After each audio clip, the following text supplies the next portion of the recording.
Bien, chicos, ¿cómo están? Bueno, el día de hoy nos toca hacer una clase de farmacología bien corta, bien sencilla, que son los fármacos antitusígenos, expectorantes y mucolíticos. ¿Ya?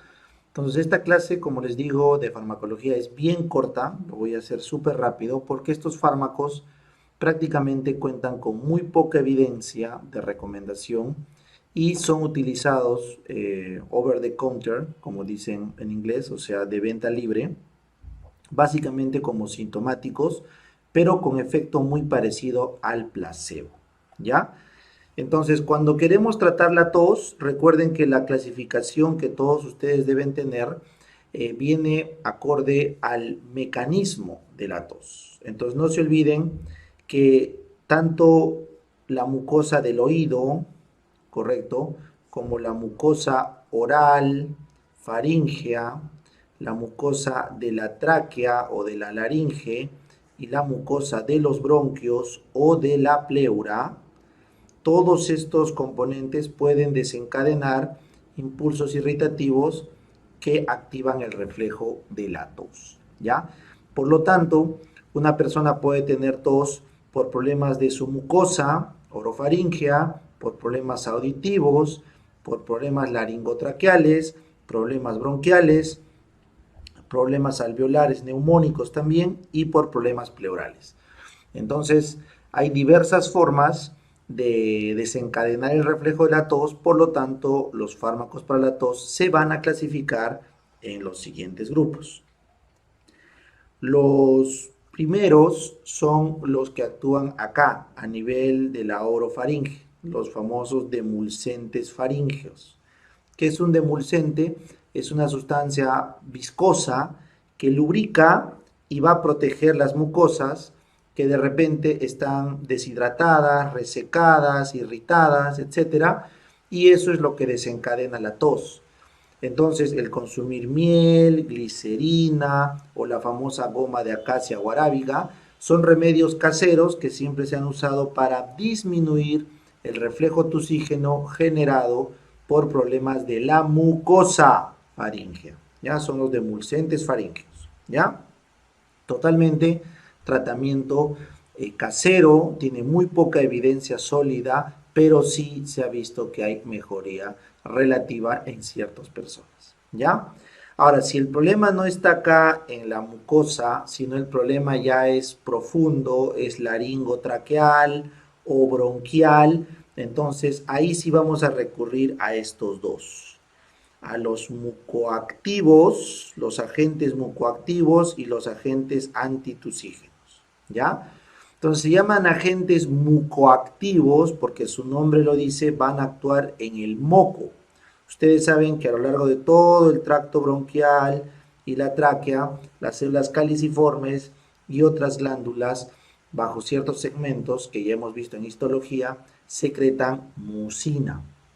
Entonces, cuando hay un exceso de esta mucina, puede haber un aumento del reflejo tusígeno.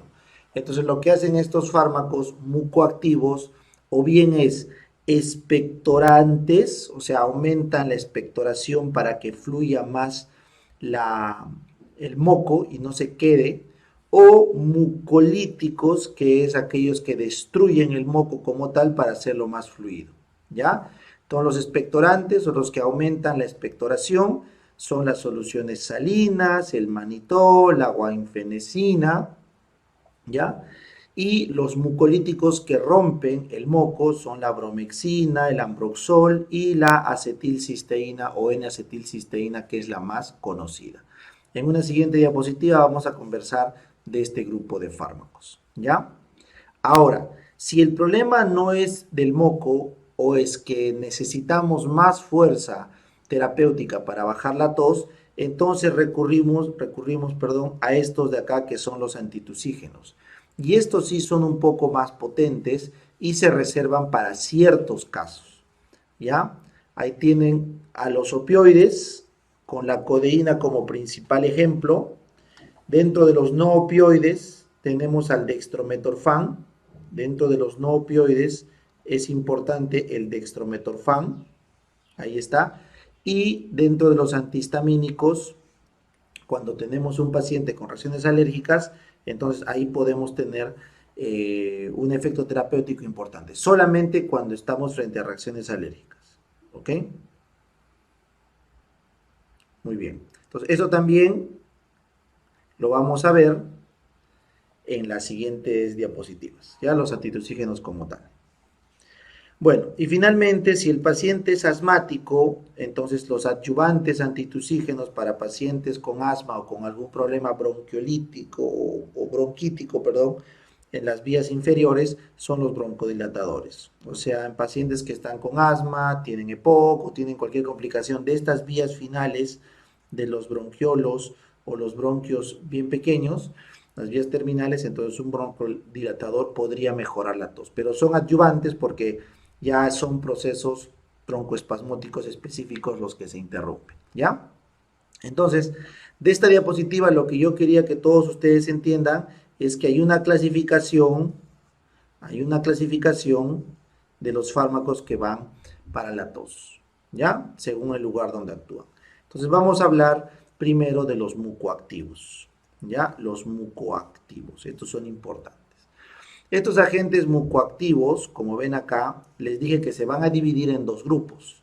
Los expectorantes, que son aquellos que van a favorecer la secreción y la movilización del moco, ¿correcto? Y aquellos conocidos como mucolíticos, que se van a caracterizar porque rompen, ¿correcto? Porque rompen el moco, lo destruyen. Y dentro de esos mucolíticos tenemos los clásicos, los peptídicos, ¿ya? Y los mucolíticos no destructivos como tal, ¿ya? Porque cuando hablamos de destrucción nos referimos a la ruptura de los puentes de azufre, disulfuro, ¿ya? Entonces, vamos acá a las características. Los expectorantes, que ayudan a aumentar el volumen de secreción y por tanto la fluidez del moco, tenemos a la solución salina hipertónica al 7%, esta es la que más evidencia tiene, ahí lo ven, incrementa la secreción en volumen y también aumenta la hidratación del moco, ¿ya? Esa es la más importante, la que tiene más evidencia.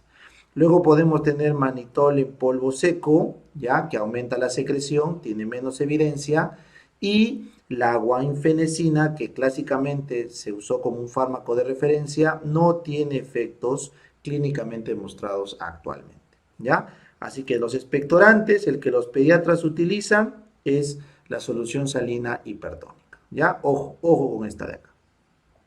Ahora, de los agentes mucolíticos, tenemos los clásicos y los peptídicos. Lo que más utilizamos son los clásicos, concretamente la N-acetilcisteína. La naciltelina no lo utilizamos, ya, esta no, lo que usamos es la N-acetilcisteína. Esta es clásica, lo que hace es el puente de mucina, correcto, ya, lo rompe.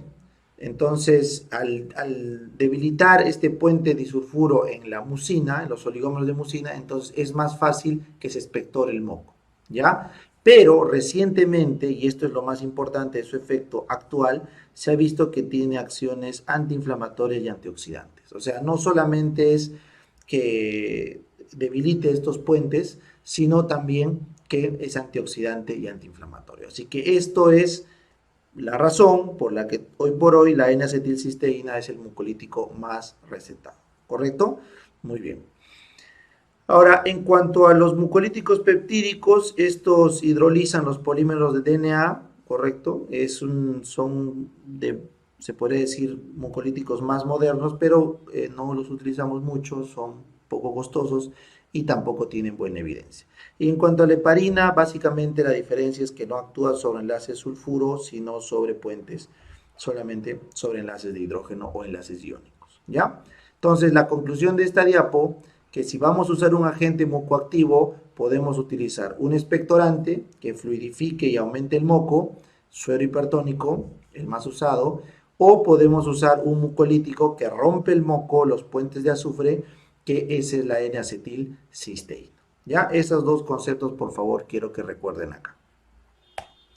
Ahora, Si no basta con romper el moco y necesitamos bloquear la tos, entonces ahí sí utilizaremos antitusígenos. Pero recuerden, antes de recetar un antitusígeno, alerta, por favor quiero que todos sepan cuál es la patogenia de la tos. O sea, quiero que sepan contra lo que están peleando, ¿ya? Entonces, lo primero que deben recordar, número uno, es que el mecanismo en sí de la tos no es bien conocido. Por lo tanto, cualquier fármaco que den están yendo a ciegas, porque no se sabe a ciencia cierta todo el proceso fisiológico de la respuesta tusígena. ¿Está claro? Entonces, primera cosa que debe quedar claro, que lo que se conoce del mecanismo de la tos no es del todo dilucidado, es poco conocido. ¿Ya? Lo segundo que deben tener claro es que el tratamiento de todos los antitusígenos que hasta ahora se conocen no son satisfactorios. O sea, su efectividad comparado con el placebo no es muy superior y en algunos casos es igual o inferior. Entonces, básicamente no sirven. ¿Ya? Eso es lo que quiero que quede claro. No sirven. Los antitusígenos hoy por hoy no sirven, salvo para casos muy, pero muy puntuales. Tercero, tienen que saber que la tos de por sí es el signo clínico más común de la visita de un adulto a un médico y casi el 90% o más es causado por infecciones virales o por el síndrome postviral, porque después de haber tenido un resfrío viral fuerte nos queda una tos por algunas semanas más. Entonces, ya que la principal causa es viral o es una respuesta postviral debido a la descamación de las células, entonces poco o ningún sentido tiene dar antitusígenos ya que la patogenia de fondo, que era el virus, ya se fue. Entonces no tiene sentido darlo. Y en caso no fuera un virus, fuera una bacteria, un hongo, un parásito, la tos es un mecanismo de defensa importante. Entonces es absurdo interrumpir la tos frente a una infección bacteriana, fúngica o parasitaria, porque básicamente estaríamos empeorando la condición clínica del paciente. Así que por donde lo vean, no sirve recetar antitusígenos, ¿ya? Por eso, quinta idea, todos ustedes deben buscar siempre tratar la patología de fondo. Si es que es el asma, si es que es una enfermedad de reflujo gastroesofágico, si es que es una infección bacteriana con neumonía, lo que fuera, si es una tos por una inflamación crónica o sinofílica o cualesquiera que sean las causas. Así que por favor, tratar la patología de fondo y no tratar la tos, esa es la gran recomendación que siempre se ha hecho. ¿Ya? Muy bien. Pero bueno, por algo estamos en la clase de antitusígenos, así que algo vamos a tener que aprender de estos fármacos. Entonces, lo primero que quiero que recuerden es que la anatomía e histología de la tos está muy bien representada en este gráfico, ¿correcto? En este pequeño gráfico, ustedes pueden ver acá que hay una vía aérea donde están los receptores. Esta vía aérea habíamos quedado que podía ser la laringe, la tráquea, los bronquios principales, los bronquiolos, inclusive hasta los terminales, ¿ya? Toda la vía aérea.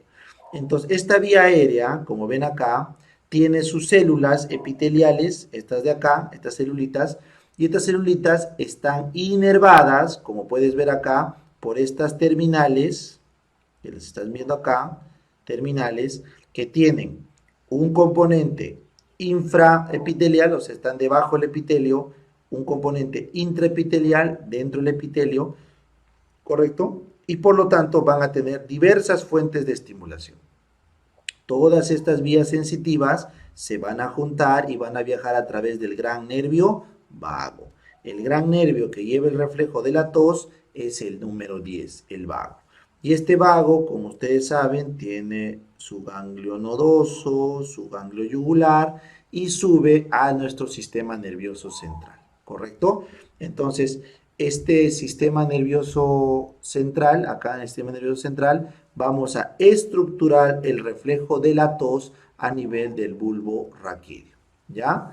Entonces, a nivel del bulbo raquídeo, vamos a tener ahí el núcleo del tracto solitario, que va a recibir la sensación del glosofaringio y del vago y se va a contactar con otros núcleos encargados ¿de qué? De gatillar la tos. Entonces, este núcleo de la tos, correcto, en el bulbo raquídeo, el núcleo del tracto solitario, va a desencadenar estímulos ¿para qué? Para que haya una tos refleja. Entonces, esto va a activar las motoneuronas inspiratorias y expiratorias para que los músculos con fuerza produzcan ¿qué? La tos. Entonces, para toser hay que inspirar fuerte y luego toser con una expiración fuerte. Entonces, todo este proceso ya es motor, mediado por motoneuronas alfa, pero desencadenado a nivel de el reflejo tusígeno del bulbo raquídeo. Ahora, nosotros podemos voluntariamente toser o voluntariamente intentar frenar la tos. Entonces, no se olviden que la corteza, a través de la voluntad, puede empeorar, o sea, aumentar la tos, porque voluntariamente podemos intentar toser y a la vez voluntariamente podemos tratar o intentar de frenar el reflejo tusígeno. ¿Está claro? Entonces, esto que están viendo acá es la parte ya efectora de la tos. Por lo tanto, los fármacos antitusígenos se han visto en varios planos donde pueden actuar. Por ejemplo, se ha visto que las neuroquininas, que ven acá, estas neuroquininas actúan en unos receptores de neuroquininas y estos receptores van a empezar a estimular otras terminales de la tos. Entonces, la neuroquinina puede estimular la tos. También se ha visto que la bradiquinina puede estimular la tos. También la capsaicina, los hidrógenos pueden estimular la tos. Entonces, cada una de estas terminales que están viendo acá son potenciales formas de estimular la tos, ¿ya? Y por eso se ha visto que hay diversos fármacos, como están viendo acá, que postulan para inhibir la tos. Ahora, el gran conocimiento antiguo que se ha tenido son los fármacos que inhiben la tos, bloqueando directamente al vago o bloqueando arriba los centros de la tos. Entonces, todo eso vamos a discutir en las siguientes diapositivas, ¿ya? Miren, por ejemplo, acá, los opioides, clásicos antitusígenos. Los opioides son antitusígenos clásicos, ¿ya? Entonces, estos opioides actúan en su receptor MU. MORS es Mu Opioid Receptors, ¿ya? Actúan en su receptor MU. Acá está, receptores MU de los opioides a nivel del bulbo raquídeo, del núcleo de tracto solitario en el bulbo raquídeo, ahí lo tienen, y también pueden actuar a nivel del nervio vago. No está muy claro el efecto, pero también se ha visto que podría haber. Entonces, estos fármacos que siempre se han conocido como antitusígenos, el más conocido, y van a escucharlo toda su vida, es la codeína. La codeína, dicho sea de paso, no se vende en Estados Unidos, ¿ya? La codeína y la folcodina son los más conocidos, pero tienen muy poca evidencia, por eso no se recomienda, ¿ya? Lo utilizan a veces para las toses graves, cuando hay que evitar toser porque hay una cirugía ocular y no quieres que se rompa el punto, o porque hay una bronquiectasia que no quieres que se rompa el bronquio, o sea, básicamente para cosas que no tienen nada que ver, se utiliza la codeína, porque no quieres toser para no romper algo. O un paciente que tiene una hemorragia subaracnoidea, le pueden dar codeína para evitar que por toser se rompa otro aneurisma, etc. ¿Ya? Y finalmente, la morfina y la metadona se utilizan para casos extremos de tos intratable cuando hay cáncer pulmonar. Un cáncer broncogénico avanzado va a dar tos irreparable, intratable, entonces se da morfina y metadona, ¿ya? Como les digo, no hay evidencia, pero todo el mundo lo consume porque es bastante popular, hay alguna mejoría, e inclusive hay algunas pastillas, como ven esta, que se vende paracetamol con codeína, ¿no? Un poquito tonto, un poquito absurdo esa combinación desde el punto de vista clínico, pero desde el punto de vista sintomático a las personas les va muy bien, pues, ¿no? Paracetamol te baja la fiebre, la codeína te baja la tos y crees que te has curado, cuando en verdad solo estás maquillando los síntomas, ¿ya? Muy bien, ahora vamos con otro. Este es un antitusígeno no opioide, el dextrometorfano, no opioide, ¿ya? Porque su mecanismo principal es antagonizar el receptor NMDA, igual a nivel central. ¿Correcto? A nivel central vamos a antagonizar el receptor NMDA con el dextrometorfano. Y recientemente se ha visto que también tiene cierta actividad opioide periférica, ¿ya? Tiene muy poca evidencia, pero este es el que más uso tiene. El dextrometorfano tiene una campaña publicitaria tan fuerte que tiene tanto uso que se ha visto asociado a sobredosis. O sea, la gente se mete un montón de dextrometorfano y termina teniendo efectos de la sobredosis, que son las famosas alucinaciones por dextrometorfano. ¿Ya? Entonces ya saben, dextrometorfano es el fármaco más vendido antitusígeno, no es opioide, aunque tiene ligera actividad contra el receptor opioide, pero básicamente actúa contra el NMDA a nivel central. ¿Ya? ¿Entendido? Muy bien. Ahora, tenemos otro tipo de fármacos que son los anestésicos locales, como ves acá, la lidocaína, ¿ya? La lidocaína, pero en este caso lo que se utiliza o el que está recomendado es el benzonatato, ¿ya? El benzonatato va a actuar acá a nivel de los nociceptores y los va a adormecer, ¿ya? Entonces es un efecto periférico. Lo que hace el benzonatato básicamente es disminuir o, perdón, aumentar el umbral de la tos porque adormece los receptores tusígenos. Es bastante comercializado para la tos seca crónica por alguna enfermedad y sus efectos adversos son muy leves, mareos, disfagia y en casos de sobredosis, convulsiones o paro cardíaco.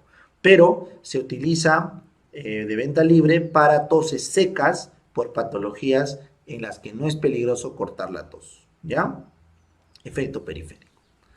Muy bien, luego tenemos estos de acá que son importantes, ya que los TRP, los Transient Receptor Potential, o sea, receptores de potencial, estos Transient Receptor Potential son una nueva familia de receptores que se ha visto que modulan la respuesta hacia la tos. O sea, los los TRPV1 reaccionan a la capsaicina, hidrógeno y bradiquinina, como ves acá, ¿correcto? Entonces TRBP1, ahí lo tienes, estos de acá van a reaccionar a ciertas moléculas, como cuál, capsaicina, hidrógeno y bradiquinina. Por eso cuando uno está con alergia, la bradiquinina hace que tosamos. Cuando uno, por ejemplo, se expone a algún efecto de estrés oxidativo y libera hidrogeniones, puede toser. El picante puede generar tos, la capsaicina. Entonces, se ha visto que estos TRPV1 responden a estos estímulos. Luego, en los pacientes que tienen, por ejemplo, tos crónica por tabaco, el TRPA1 se ha visto que responde a estrés oxidativo y puede que ver con el EPOC, la tos por EPOC o por tabaco. Y finalmente, el TRPV4 responde al ATP. Y el ATP también puede tener este desencadenante de la tos. Entonces, todos los fármacos que actúen sobre este receptor, antagonistas ¿ah? De los receptores TRP, TRPV1, TRA1, TRPA1, TRPV4, etcétera, son los principales fármacos novedosos y nuevos, ¿no? De reciente descubrimiento antitusígenos. Así que están todavía en fases de estudio finales. Finalmente tenemos otros antitusígenos mucho menos importantes, pero hay que nombrarlos. La gabapentina, la pregabalina, se ha visto que son neuromoduladores centrales y también pueden neuromodular el vago. Luego la mogisteína, como ves acá, se ha visto que actúa sobre los canales de calcio ATPA, de potasio, perdón, ATPA dependientes, acá la mogisteína, y también a nivel del vago, ¿ya? La teobromina es una metilsantina que curiosamente tiene efecto antitusígeno. Y finalmente los antagonistas del receptor de ATP. Los antagonistas del receptor de ATP. Como les dije, hemos visto que el TRPV4 respondía a ATP, entonces acá también los antagonistas del receptor de ATP se ha visto que pueden tener efectos. Estos fármacos son solo por mencionar, no se utilizan. Así que en resumidas cuentas, de todos los antitusígenos que hemos hablado, quédense con dos ideas. Quédense con la codeína, correcto, para casos muy seleccionados de tos, es un opioide clave para bloquear el efecto tusígeno a nivel central. Y por otro lado, los TRPV, TRPV1, TRPA1, TRPV4 son los fármacos novedosos antitusígenos que están en desarrollo actual. Bien. Muy bien, chicos, entonces como les digo, no hay mucho más que hablar, este es un tema muy fácil, no tiene nada en comparación con las otras clases que hemos hecho de farmacología, así que con esto doy fin a la exposición, espero que les haya servido, nos vemos en la próxima. Gracias.